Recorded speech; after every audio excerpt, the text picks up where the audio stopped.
pendekatan deep learning sebagai salah satu pendekatan yang dikenalkan oleh Menteri Pendidikan kita. Kalian sebagai calon pendidik tentu perlu untuk memahami video ini sebagai bentuk tindak lanjut kepedulian kita terhadap dunia pendidikan. Banyak skill yang mereka butuhkan seperti berpikir kritis, berpikir kreatif, problem solving, dan itu merupakan konsep dari high order thinking. Oleh karena itu, kita perlu mempelajari apa itu deep learning. Pak, lalu bagaimana strategi untuk mengimplementasikan pendekatan deep learning pada pembelajaran tersebut? Nah, jadi teman-teman, gimana cara memasukkan atau mengimplementasikan deep learning dalam pembelajaran kurikulum Merdeka? Ada beberapa langkah yang bisa dilakukan. Yang pertama adalah menerapkan project based learning, tapi berbasis riset. Yang kedua, gunakan teknologi seperti AI, IoT atau Internet of Things, dan ER. Ketiga, dorong kolaborasi lintas keilmuan. Jadi pada modul ajarnya sekarang itu penting untuk mengolaborasikan lintas keilmuan. Guru-guru harus mengeluarkan atau mengesampingkan egonya untuk mata pelajaran saya penting, tidak bisa dikolaborasikan. Guru harus sudah mulai berkolaborasi dengan guru mata pelajaran lain. Karena sekarang poin utamanya adalah penilaian berbasis produk, bukan cuma nilai ujian. Dan yang terakhir adalah guru dilatih literasi digital dan juga HOTS atau Higher Order Thinking Skill. Baik, kita akan memberikan sedikit contoh before dan after implementasi deep learning di kelas. Seperti kalau dulu ada materi membuat poster, misalnya poster hemat energi. Kemudian versi deep learningnya adalah siswa mengumpulkan data listrik rumah, kemudian dianalisis Excel, membuat prototipe IoT, kemudian penghematan listrik, presentasi ke orang tua, kemudian menyampaikan gagasan, diskusi, dan lain sebagainya. Atau mengemas dalam bentuk artikel yang ilmiah, artikel populer sehingga bisa dibaca oleh publik. Itulah contoh dari implementasi deep learning. Selain itu, misalnya pada materi bahasa Indonesia, teks eksposisi, kemudian versi deep learningnya adalah membuat riset isu-isu lingkungan di sekitar kehidupan mahasiswa atau kehidupan siswa.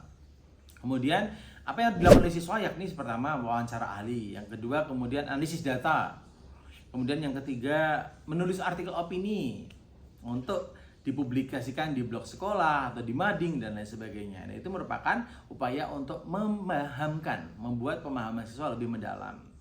Tapi ada juga tantangan yang harus dihadapi oleh pemerintah, sekolah maupun masyarakat. Meskipun kedengarannya keren ya, deep learning gitu. Deep learning dalam kurikulum Merdeka, tapi ternyata pelaksanaannya tidak semudah itu. Dalam pelaksanaannya tentu saja banyak sekali tantangan-tantangan yang harus dihadapi. Baik, tantangan yang pertama yaitu kesiapan guru masih rendah. Mengenai kesiapan guru masih rendah ini, banyak guru yang masih terbiasa dengan metode hafalan dan ceramah. Guru-guru kita masih belum move on nih tampaknya dengan metode ceramah. Yang kedua, belum semua guru siap menggunakan literasi digital, mengimplementasikan literasi digital dan juga membahas literasi digital di kelas. Padahal dibutuhkan pemahaman literasi digital yang baik oleh guru. Dan yang ketiga, mindset lama. Mindset lama tentang penting nggak sih? Apakah atau ini materinya belum disampaikan nih Pak? Pak, ini materinya harus disampaikan Pak. Materinya belum dicapai oleh siswa dan lain sebagainya. Yang penting materinya tersampaikan. Bukan kepentingan atas asas mendalami materi. Sekali lagi, yang penting adalah mendalami materinya, bukan lagi cuma materi sudah disampaikan, materinya belum disampaikan dan lain sebagainya. Tidak sekadar menginventarisasi materi. Apa solusi harus disiapkan sekarang?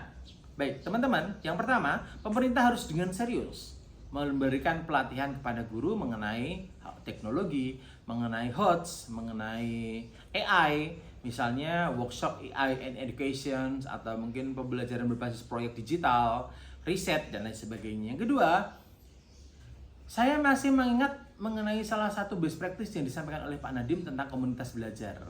Komunitas belajar baik itu PMM, Platform Merdeka Mengajar, nanti teman-teman bisa cek ya seperti di sini.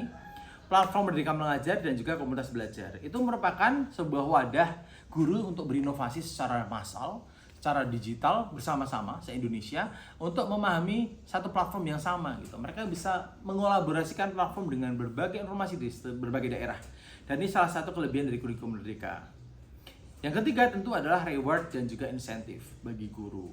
Perlu ditingkatkan untuk guru memiliki motivasi yang kuat dalam menerapkan deep learning. Tantangan yang kedua terkait dengan keterbatasan ya. Keterbatasan sarana dan infrastruktur tentu itu juga masih menjadi masalah di Indonesia. Dan tentunya sekolah di daerah-daerah terpencil itu masih minim sekali internet. Lalu bagaimana mau mengimplementasikan AI? Internet aja tidak ada, komputer tidak ada. Kemudian perangkat digital belum memenuhi, seperti itu. Kemudian perangkat seperti laptop, PC tidak merata. Akhirnya solusi yang harus disampaikan adalah kolaborasi dengan industri. Pemerintah daerah harus berani berkolaborasi dengan industri di daerah itu untuk mengoptimalkan potensi dan juga sarana prasarana serta infrastruktur. Pemerintah daerah dan juga para stakeholder harus bekerja sama untuk meningkatkan kualitas pendidikan di daerahnya. Melalui kolaborasi dengan industri melalui CSR tersebut diharapkan ada sinergi yang sama antara kebutuhan masyarakat dan juga kebutuhan keterserapan anggaran sosial dari perusahaan. Solusi yang kedua adalah pemanfaatan teknologi low cost. Artinya HP Android ada, Google Classroom juga ada. Itu aplikasi-aplikasi gratis yang bisa diakses. Nah, maka kita tidak perlu muluk-muluk berbicara masalah Internet of Things, tapi ada di mana-mana, tapi kita bisa mulai dari hal-hal sederhana. Dan yang ketiga, bisa dilakukan juga melalui pembelajaran hybrid. Proyek berbasis lingkungan sekitar tanpa harus selalu online. Bisa sesekali kita menerapkan proyek-proyek berbasis lingkungan yang ada di sekitar kita. Tantangan yang ketiga adalah beban administrasi guru yang makin bertambah. Nah, banyak guru mengeluh nih, Pak, gaji kami kecil, tapi implementasi kurikulum baru menambah pekerjaan administratif gitu. Solusinya adalah digitalisasi administrasi. Kita harus mulai terbiasa dengan digital, dengan dunia digital seperti learning management system.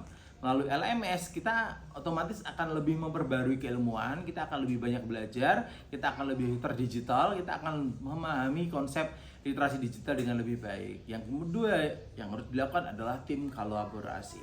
Melalui tim kolaborasi itu kita mengupayakan untuk membagi peran antara guru dan juga desain proyek serta asesmen yang harus diberikan antar setiap pihak. Oleh karena itu, setiap masalah itu akan ada solusinya. Tapi masalah atau yang keempat ini, tantangan yang keempat, yaitu adalah mindset orang tua dan siswa yang selama ini masih fokus pada nilai bukan kompetensi. Siswa terbiasa diberi jawaban, bukan mencari jawaban. Nah, melalui deep learning semoga orang tua teredukasi dan juga masyarakat guru teredukasi melalui seminar parenting, grup WA sekolah, konten edukasi yang kita harapkan ada pendekatan bertahap untuk siswa mulai dari keluarga, orang tua, sekolah dan lain sebagainya. Untuk memulai proyek sederhana sampai riset kompleks itu butuh kesepakatan. Oleh karena itu, dalam deep learning kita perlu mengoptimalkan berbagai cara untuk mendekati siswa. Deep learning adalah pendekatan, bukan semata-mata pendekatan yang wajib, tetapi adalah solusi yang ingin ditawarkan oleh kementerian untuk memperbarui pendidikan di Indonesia. Jadi teman-teman, pembaruan mengenai deep learning pada kurikulum Merdeka bukan sekadar tren ya, tetapi ini adalah sebuah solusi kebutuhan agar semua pihak di bidang pendidikan terutama dapat menyelaraskan tantangan abad 21. Dengan begitu, fokus kita terhadap pemahaman materi yang mendalam, keterampilan berpikir kritis, penyelesaian masalah dan juga problem solving, berpikir kritis tentu diharapkan dapat dikolaborasikan untuk mencetak generasi muda Indonesia yang siap menghadapi dunia yang terus berubah ini. Teman-teman, memang tantangan besar itu selalu ada. Adanya keterbatasan sarana, prasarana, mindset guru dan orang tua. Tetapi solusinya jika kita mau bergerak. Pasti meskipun geraknya perlahan, tapi pelatihan guru, pemanfaatan teknologi, kolaborasi sekolah dengan industri, atau pendekatan-pendekatan yang lebih fleksibel dapat mengoptimalkan pembelajaran di dalam kelas. Kalau menurut teman-teman semuanya, para penonton semuanya, apakah sekolah saat ini sudah siap untuk benar-benar menerapkan deep learning? Atau sekadar mengikuti arahan dari pemerintah? Coba tulis pendapat kamu di kolom komentar. Terima kasih sudah menonton video ini, sampai ketemu pada video-video berikutnya.